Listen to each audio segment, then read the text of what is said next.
Alors, voici la belle liste des différents métiers de jeux vidéo. Donc là, il y en a un sacré paquet. C'est important de tous les identifier, de tous les connaître. Euh, alors, on va aborder justement tous ces points-là au fur et à mesure. Alors, le premier métier, c'est par exemple le chef de projet. Voilà. Donc lui, le chef de projet, on va dire, entre guillemets, c'est un peu le big boss. En fait, il a vraiment une fonction donc indispensable en fait dans la production de jeu puisque c'est lui qui va tout coordonner. D'accord? C'est lui qui va gérer donc à la fois le développement, il va potasser aussi le budget, il va étudier le marché pour voir si effectivement le projet est viable ou pas. Donc il a un rôle extrêmement important. D'accord? Donc bah, souvent, il est entouré justement d'un directeur artistique, d'un producteur. Et donc voilà, donc c'est vraiment sa fonction première. Comment devenir chef de projet? Alors, c'est difficile d'être chef de projet en sortant des études, déjà.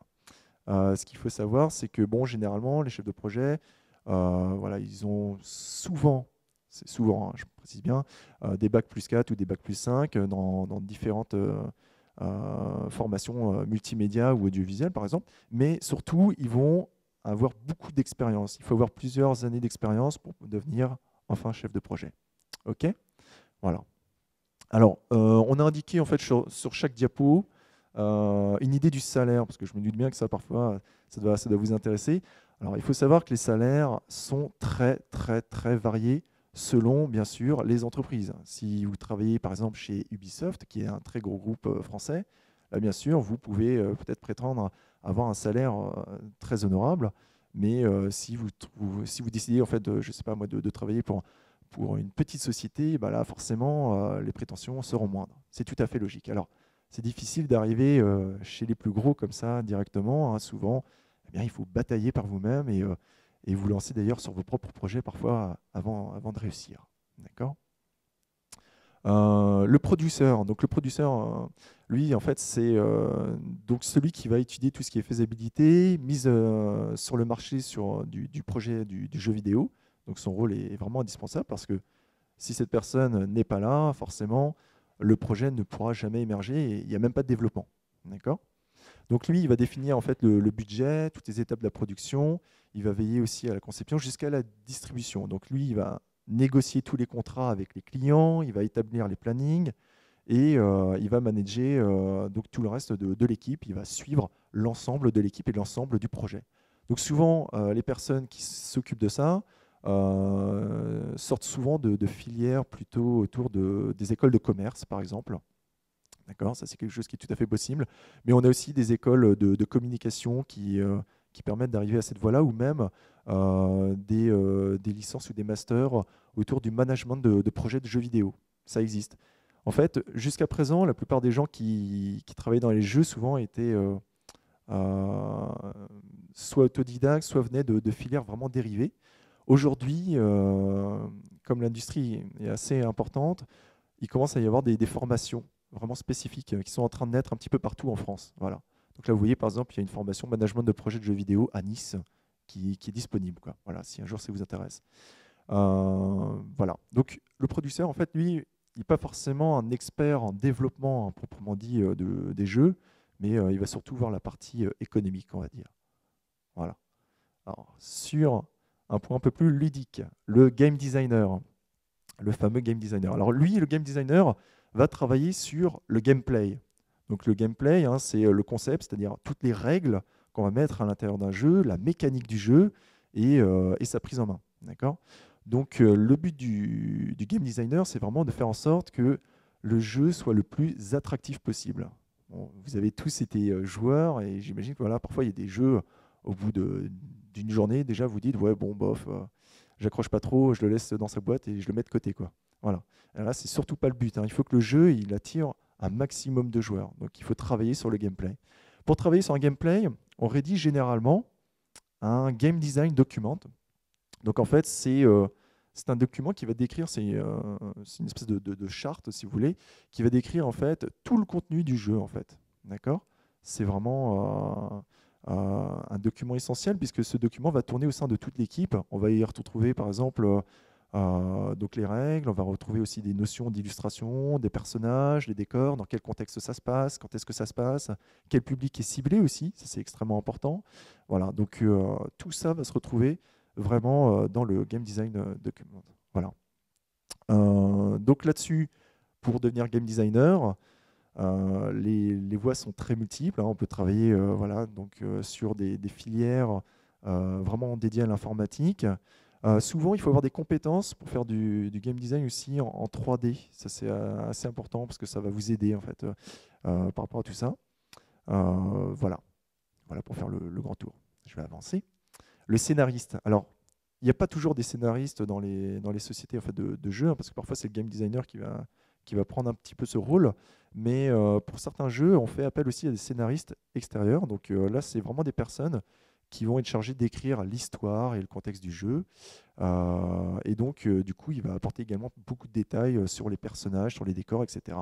Voilà. Donc, il y a des jeux qui n'ont pas toujours des gameplays très poussés, par contre, qui ont des scénarios extrêmement bien élaborés. Par exemple, je ne sais pas si vous connaissez BGE. Voilà, ça, c'est un jeu qui a un super scénario avec des forts rebondissements. Et donc là, voilà, c'est assez intéressant en fait de faire appel parfois à des scénaristes, justement pour donner un peu plus de punch à notre jeu. Alors le scénariste, lui, souvent, c'est pas forcément quelqu'un qui travaille uniquement dans le jeu vidéo. Il peut travailler sur le cinéma ou d'autres projets. Et donc, du coup, lui, il est généralement payé en droit d'auteur. Voilà. Voilà comment ça fonctionne. On a également un autre métier que vous ne connaissez peut-être pas, le level designer. Alors ça, c'est un métier assez amusant puisque l'idée ici, c'est de construire donc, les différents niveaux. Donc, on va vraiment cartographier en fait l'ensemble du jeu et donc voilà, il va falloir dessiner l'ensemble des pièces, des plateformes, etc. Et puis c'est aussi son rôle en fait d'ajouter peut-être des bonus, des malus, voilà. Donc c'est quelque chose qui est assez ludique, mais qui est quand même très complexe, parce que là, vous voyez, par exemple, vous avez un extrait du level design d'un jeu pourtant super simple, mais Super Mario World 2. Voilà, vous avez une petite cartographie qui représente l'ensemble de toutes les plateformes. Voilà, je ne sais pas si vous voyez bien sur mon écran. Voilà, donc lui, bah voilà, il va travailler au sein de l'équipe en complétant le travail du game designer. On a ensuite, bien sûr, une des voies principales, le développeur. Le développeur, donc aussi appelé programmeur. Donc lui, il va bien sûr ajouter les lignes de code. Bah oui, parce que un jeu, c'est pas constitué uniquement d'images et de sons, hein, comme vous le savez, il y a aussi du code derrière. Et donc du coup, bah, l'objectif, voilà, c'est justement d'éviter tout type de bug, de faire en sorte que le jeu soit le plus rapide, le plus efficace. Et donc voilà, donc il faut avoir de bonnes notions en maths. Hein, je vous encourage à travailler un petit peu les maths et puis à être assez imaginatif en algorithmie. Donc là encore, si vous voulez vous lancer un petit peu sur du développement, utilisez Scratch peut-être dans un premier temps, puis après apprenez différents langages. Vous pouvez commencer même ne serait-ce que par des langages très simples, hein, comme le HTML, le CSS, pour vraiment débuter. Et ensuite, vous passez à des langages de plus en plus compliqués, quoi. Voilà. Vous avez par exemple du Java, vous avez ensuite la possibilité d'évoluer vers du C++. Alors, je ne sais pas si vous travaillez sur du C++ à Rennes, mais Non, non, donc moi, pour revenir un peu, je suis à la base donc programmeur, développeur. Oui, bah après, c'est très bien de commencer sur HTML5, JavaScript. Et après, quand on suit une formation spécialisée, on peut partir plus sur du C++, mais il y a du C Sharp, enfin, il y a vraiment plein de choses à voir, quoi. donc voilà. Donc bah, pour suivre, pour apprendre tous ces langages, alors déjà, vous pouvez vous y mettre par vous-même, vous pouvez suivre des ateliers, des stages dans différentes structures, mais vous pouvez bien sûr voilà, suivre des écoles, tout simplement. Donc il y a des DUT informatiques, il y a des licences pro, développement d'applications logicielles, vous avez des masters pro aussi qui existent autour de ça, vous avez aussi des écoles privées. Il faut savoir qu'actuellement, euh, il y a beaucoup d'écoles voilà, autour du développement logiciel et c'est une branche en fait qui embauche pas trop mal, alors je précise, dans des projets comme des SS2I, comme vraiment des entreprises privées, par exemple, on va citer, je sais pas moi, Thales, SFR, etc. Eux, ils embauchent pas mal en fait d'ingénieurs logiciels. Mais par contre, la branche des jeux vidéo, elle est encore assez difficile, quoi. Il faut vraiment batailler. Là, c'est le mélange d'une passion avec la programmation, quoi. Voilà. Sinon, vous avez encore un autre cœur de métier, bien sûr, en dehors du code. Vous avez le directeur artistique. Donc lui, il va superviser en fait toute la conception et la réalisation graphique en fait d'un projet. D'accord. En fait, c'est important parce que en dessous du directeur artistique, on va retrouver donc tous les infographistes. D'accord. Donc certains vont être désignés pour dessiner des personnages, dont d'autres vont s'occuper des décors ou des objets. Enfin bon, bref, il y a plein de choses forcément à créer. Et donc, pour être sûr que tous les personnages soient bien en harmonie, eh ben, il faut désigner un directeur artistique. Alors, généralement, le directeur artistique, en fait, c'est un infographiste qui a beaucoup d'expérience et qui, du coup, maintenant, a suffisamment, les épaules suffisamment larges justement pour porter des projets un peu plus lourds, quoi. Voilà. Donc, voilà, il faut absolument que le travail concordonne donc, avec le cahier des charges. Donc, le cahier des charges, le fameux Game Design Document dont je vous parlais tout à l'heure. Voilà. Donc, pour devenir directeur artistique ou même infographiste, vous pouvez suivre des écoles plus artistiques, comme par exemple l'école des beaux-arts ou autre. Mais je précise bien, ça ne suffit pas en fait, hein. Il faut vraiment essayer de développer votre créativité au maximum. Il faut travailler sur des projets personnels. Allez-y, dès maintenant, quoi. Voilà. Donc les infographistes, graphistes illustrateurs, hein, donc on retrouve des infographistes un peu pour tout, hein, pas seulement dans les jeux vidéo, hein, dans la communication. Par exemple, à la Citrouille, on a aussi Mathieu qui est infographiste. Et donc, l'infographiste, lui, il va donc façonner donc, les différents personnages, les couleurs, les lumières, les textures, etc. Et donc, il va créer donc, tout ça. Donc, c'est vraiment avec des tablettes graphiques. Voilà, c'est un long travail. Et il va suivre justement tout ce qui est proposé par le directeur artistique. Donc là, par exemple, j'ai mis une petite illustration de Diablo 3. Voilà. Et donc, bah là encore, il peut suivre aussi des écoles comme les Beaux-Arts. Alors, donc l'infographiste va travailler sur les textures, entre autres, des jeux, parce que depuis le début, je vous parle de jeux 2D, mais vous allez me dire, bah oui, mais on passe à 3D maintenant, bien sûr. Et donc, bah, les textures, il faut d'abord les faire chez l'infographiste. Et ces textures, ensuite, elles vont venir se mettre sur ce qui a été créé par le modeleur et l'animateur 3D. Donc là, vous avez par exemple une petite capture d'écran de Blender, qui est un logiciel libre et gratuit également pour faire de la 3D. Par contre, bon, je préviens un petit peu, c'est un peu plus coton quand même à utiliser, mais vous pouvez bénéficier de conseils là-dessus. D'ailleurs, moi, je peux vous en proposer des petits ateliers autour de ça. Donc, l'idée du modeleur et de l'animateur 3D, en fait, c'est de façonner vraiment tous les personnages. C'est vraiment un peu de la sculpture sur ordinateur.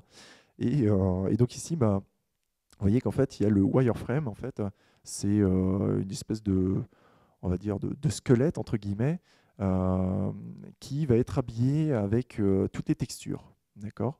Voilà. Donc, une fois qu'on a habillé ce personnage, il va falloir créer les animations les unes après les autres. Voilà. Un autre cœur de métier qui est en plein développement, qui est très enrichissant, très créatif et intéressant, c'est aussi le sound designer. Parce que bien sûr, hein, il faut des bruitages, il faut de la musique. Et donc le sound designer, lui, il va s'occuper justement de tout l'habillage sonore. Voilà. Donc il faut absolument qu'il puisse retranscrire l'ambiance qui est désignée par le game designer. Okay. Vous avez une petite photo d'un sound designer qui enregistre des impacts de boules de bowling, voilà, par exemple. Et donc le sound designer aussi, c'est en train de se développer un petit peu en dehors des jeux vidéo, même dans des centres commerciaux, par exemple, dans des boutiques. Ça commence à être assez intéressant pour mettre à l'aise les clients, pour qu'ils se sentent bien, et ben, peut-être créer une ambiance sonore particulière au sein d'une boutique, par exemple. Voilà. Voilà un autre aspect du sound designer. Et autour de ça, vous avez bien sûr le community manager. Donc ça, c'est un métier qui est en plein boom en ce moment. Le community manager, lui, il ne va pas toucher du tout à la création du jeu. Par contre, ce qu'il va faire, c'est qu'il va donc discuter avec toute la communauté de joueurs. Donc, il va leur mettre un petit peu la bouche à l'eau, enfin l'eau à la bouche plutôt, on va dire à l'envers. Il va essayer de faire remonter en fait les attentes des joueurs auprès de l'équipe de développement et il va communiquer toutes les nouveautés, tous les changements qui sont apportés au jeu. Voilà. Donc, du coup, à travers le community management, on peut développer des choses comme le crowdfunding. Donc, c'est une campagne de financement sur Internet. Par exemple, ici, vous avez un exemple d'un jeu, je ne sais pas si vous connaissez, Broken Age. C'est un jeu en fait qui a été financé par le site Kickstarter. Donc Kickstarter, c'est un site en fait sur lequel vous pouvez euh, mettre en place un projet de jeu, mais seulement vous n'avez pas les fonds pour le développer ce jeu. Donc, vous allez présenter un petit peu votre projet et du coup il va y avoir des personnes qui vont faire des dons sur votre jeu et du coup en retour vous allez par exemple leur offrir, je sais pas par exemple euh, une pochette ou un jeu déjà développé ou plusieurs jeux. Enfin, en fonction de leurs dons, vous allez leur offrir quelque chose en retour. Et là, pour Broken Age, il y a eu, par exemple, là, ça a été un gros boom, il y a eu 87 000 donneurs en un mois qui ont réussi à rassembler une somme de 3,45 millions de dollars. C'est énorme. Voilà, donc du coup, le jeu, en fait, pour se développer, il avait juste besoin de 400 000 dollars. Et là, ils ont largement réussi leur pari grâce au site Kickstarter.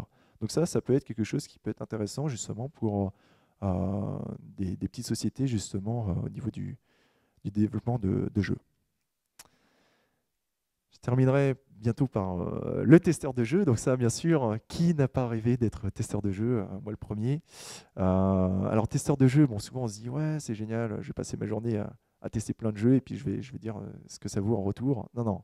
Le testeur de jeu, alors déjà, il y a des testeurs de jeux au sein de certaines sociétés, mais en fait, ces testeurs de jeux, ce sont ni plus ni moins que les développeurs eux-mêmes, puisque certains jeux peuvent présenter des bugs, comme c'est le cas ici.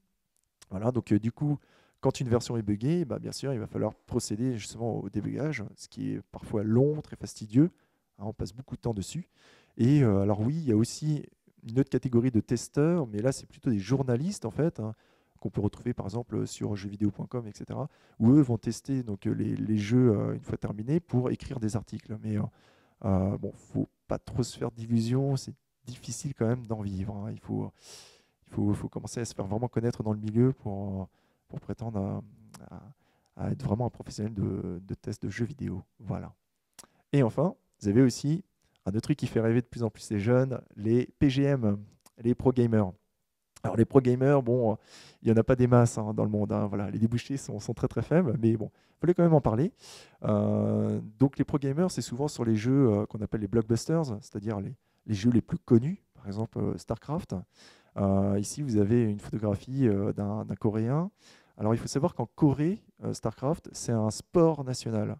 Vraiment, ils ont des chaînes de télé qui sont dédiées, par exemple, aux jeux vidéo StarCraft. Donc, eux, ils s'entraînent à fond. Et parmi toutes ces personnes, eh ben, il y a ce Coréen qui a gagné plusieurs tournois en fait, de StarCraft.